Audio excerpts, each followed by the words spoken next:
वाढदिवसाच्या दिवसाच्या नवीन अशा शुभेच्छा। मी सुरेखा पुन्हा एकदा तुमचे सर्वांचे आपल्या एका नवीन मराठी ब्लॉगमध्ये अगदी मनापासून स्वागत करते। तर आता जवळजवळ वाजलेत 9 आणि आता मी सामान पॅक पूर्ण झालंय करून आणि शिफ्टिंग करणार आहे। तर पॅकिंग दाखवते आधी तुम्हाला।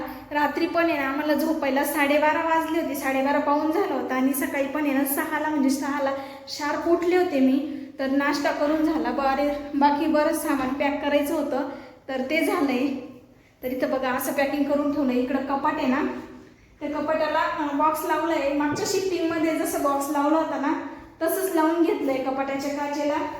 इथं ही गादी फोल्ड करून ठेवली आहे। बाकी मग ही रूम पूर्ण अशी रिकामी झाली आहे। आता तुम्हाला मी बेडरूम हॉल दाखवते। आधी हॉलमध्ये किती राडा आहे तुम्ही म्हणाल बापरे। तरी बघा इथून जर अशी सुरुवात केली तर ह्या भिंतीपासून अशा गोण्या लावून ठेवल्या आहे। इकडं फॅन यावेळेस खोलला नाही कारण फॅन पॅक करायला खोकं नाही त्यामुळं, आणि एवढं असं पूर्ण पॅक करून ठेवलंय। एवढं सगळ्या गोण्या भरल्या आहे। अजून इकडं पण आहे, नुसत्या हॉलमध्येच नाही तर असं इथं पण असं मध्येच असं ठेवून दिलंय।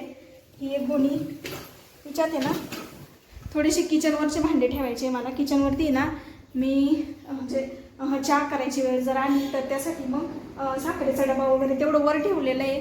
तर तेवढं मग तर ही रॅक वगैरे रिकामी झाली, सगळं रिकामं झालं।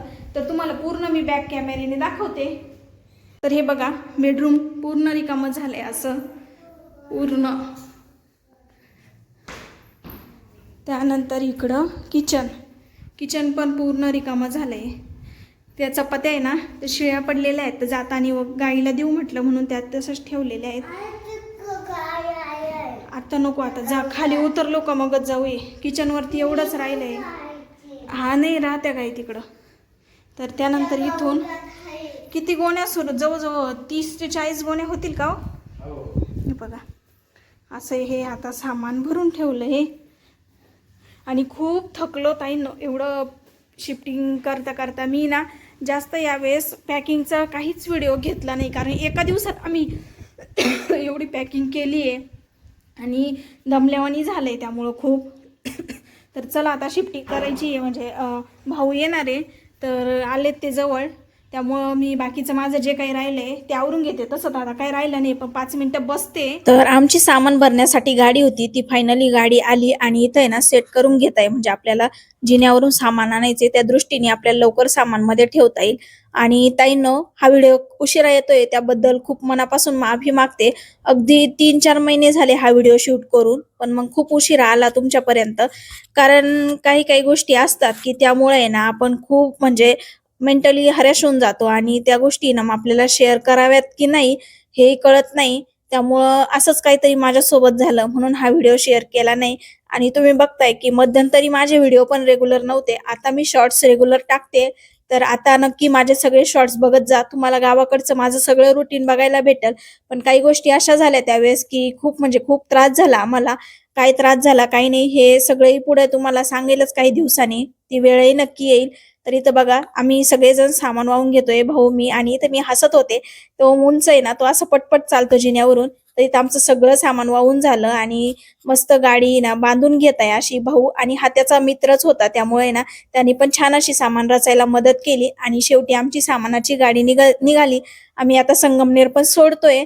यामागं खूप सारे कारण आहे, खूप साऱ्या घटना घडल्या आहेत, खूप साऱ्या गोष्टी झाल्या आहेत, याचा खूप त्रास झालाय आम्हाला। पण काय करणार, कधी कधी नाविलाज असतो, त्या नाविलाज असतो आम्ही आता संगमनेर सोडतोय आणि गावाकडे शिफ्ट होतोय। चला ताईंनो सगळं सामान पॅक झालं, गाडी गेली आणि आता आम्हाला आहे ना गॅसच्या टाक्या जमा करायच्या इथं। गॅसच्या टाक्या रेग्युलेटर आम्ही जमा करून आणि मग जाणार आहे। गाडी गेली आहे तर तिथं ते सामान आता उतरून घेतील, भाऊ आहे तो। आणि मी ना पूर्ण रूम क्लीन केलं। तर असं गोंधळ झाला आमचा की नेमकी आमच्या गाडीची चावी ना बॅगमध्ये गेली। जी बॅग मला सोबत न्यायची होती ना त्या बॅगमध्ये मी टाकली होती, पण ती बॅग आहे ना घाई गडबडीत गाडीमध्येच टाकल्या गेली। त्यामुळे मग चावी तिकडे गेली होती। तर होते आणायला गेले दुसऱ्याची गाडी घेऊन, इथे एका ताईंची गाडी घेतली आणि ते आणायला गेले। तोपर्यंत आहे ना मी पूर्ण फरशी वगैरे सगळं काही पुसून घेतलं, थोडीशी ओलीची फरशी झाडून पुसून घेतलं। आता बऱ्याच ताई मला असं म्हणतील की ताई रूम सोडताना रूम क्लीन करून जायची नसते, पण इथली पॉलिसी अशी का रूम पूर्ण क्लीन वगैरे करूनच जायचं। जर क्लीन केली नाही ना मग पैसे म्हणजे चार्जेस घेता एक्स्ट्रा आपल्याकडून. त्यामुळं मी पूर्ण असं रूम वगैरे सर्व काही पुसून घेतले आता. आणि आवाज घुमतोय माझा कारण आता रूम पूर्ण रिकाम्या झाल्या आहेत, त्यामुळं पूर्ण क्लीन झालं. आणि रिकामं घर क्लीन करायला एवढं काही वाटत नाही, पटपट होतं. तरी पण या खूप दमल्यावानी झाले आता. सकाळपासून काही काही चालूच आहे. रुई ते एका शेजारच्या ताईंची इथं बसलेली आहे, तिला म्हटलं तू तिकडं बस, तोपर्यंत मी आवरून घेते. तर पूर्ण आवरून झालं, क्लीन झालं असं इकडं सर्व काही. आता आहे ना गॅसच्या टाक्या आणि रेग्युलेटर आम्हाला जमा करायला जायचं आहे. बाहेर टाकी इथे टाकी, तर हे जमा करून आणि मग आम्ही जाणार आहे. चला पुढे व्हिडिओ. गॅसच्या टाक्या जमा करून आणि आम्ही निघालो. तर भावानी त्यांनी ना सामान उतरून पण ठेवलं होतं, त्यामुळे आम्हाला ते काही टेन्शन नव्हतं. आणि भाऊ आहे ना मला प्रत्येक ठिकाणी असं मदत करतोच बरं का, म्हणजे प्रत्येक वेळेस सामान शिफ्टिंगच्या वेळेस तो असतो, त्यामुळे त्याचे किती आभार मानावे हे कमीच आहेत. त्यानंतर इथं बघा, हा व्हिडिओ एडिट करताना थोडीशी इमोशनल झाले, पण या गोष्टी आता होऊन गेल्यात त्यामुळे नावी काही आपण करू शकत नाही. तर इथं बघा, इथं आम्ही ना मी माझ्या माहेरी गेले होते कारण रुईला मला तिथं सोडायचं होतं. आणि आम्ही ना त्यानंतर रांजणगावला राहणार होतो. तर इथे ना रुईला आहे ना काच लागली. तर रुईसोबत खेळायला 1-2 जण होते, तर ती काचेची बाटली फोडली, त्यामुळे तिला काच लागून गेली. सगळीकडे रक्त रक्त झालं होतं. तिने काय आम्हाला आधी घरात सांगितलं नाही, पण नंतर मी पाहिल्यावरती तिला दवाखान्यात नेलं. आणि बघा तिचं तोंडही एवढं एवढंच झालंय. तिला लागलं म्हणजे खूप अशी भीती वाटते लागलं म्हणजे. पण जाऊ दे, आता सगळं जे काही झालं ते झालं. ती नंतर मस्त खेळायलाही लागली. तर इथं बघा, हा आधीचा व्हिडिओ आहे आणि सामान उतरताना वगैरे जो काही व्हिडिओ आहे ना, मी काही शूट केलेला नाही ताईंनो, आणि ते सगळं काही भावानी त्यांनीच केलं, त्यामुळं तो व्हिडिओ तुम्हाला येणार नाही. पण इथं आहे ना आता आम्ही आता रुईला इथं सोडणार आहे, कारण थोड्या दिवस आहे ना ऍडजस्ट करायचं आहे. आम्ही ना घरी तिथं आमच्या घराचं थोडंसं काम चालू आहे. म्हणजे इथं बघा हा कोबा आहे ना, याच्यावरती ना थोडंसं पाणी मारायचं आहे अजून. म्हणजे सामान आम्ही ठेवलंय आणून, पण मग इकडे बाकीकडे ना हा कोबा ओला आहे म्हणून पाणी मारतोय. तर एवढं काम झालं की आम्ही इथं राहायला येऊ, तेव्हा रुईला आपण घेऊन येऊ. चला, या व्हिडिओची इथेच एंड करते. आणि आमचा कोबा काही बरोबर केलेला नाहीये, तेच मी इथे तुम्हाला दाखवत होते. बऱ्याच ठिकाणी असं पाणी सांडतं, टेकड उतर असं केलंय. तर कधी काय काय होतं, आपली वेळ चांगली नसली ना तर बऱ्याच अडचणी आपल्याला येऊन जातात. पण असो, याच्यावरही आपण आता काहीतरी उत्तर शोधणारच आहे. तर चला, या व्हिडिओची इथेच एंड करते. व्हिडिओ कसा वाटतं हे कमेंट करून सांगा, आणि व्हिडिओ जर आवडला असेल तर व्हिडिओला एक लाईक नक्की करा. बाय.